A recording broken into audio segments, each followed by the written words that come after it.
ഒരാളൊഴികെ ബാക്കി എല്ലാവരും ഇത്തവണ നോമിനേഷനിലുണ്ട്. അതിൽ 6 പേര് മിഡ് വീക്ക് എവിക്ഷനിലേക്ക് സെലക്ട് ചെയ്യപ്പെട്ടവരാണ്. അനീഷ്, രേണു, ഒണിയേൽ, സരിക, റെന, ശാരിക.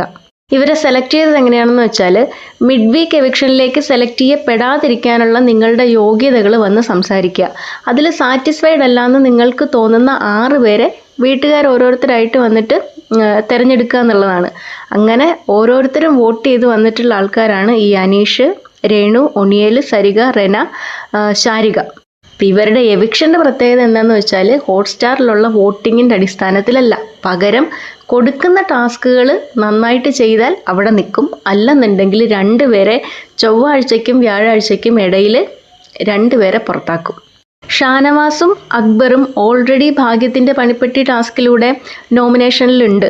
അവരെ 2 പേരെ കൂടാതെ അഭിലാഷ് ഒഴികെ ബാക്കി എല്ലാവരും വീക്ക്ലി നോമിനേഷനിലും ഉണ്ട്.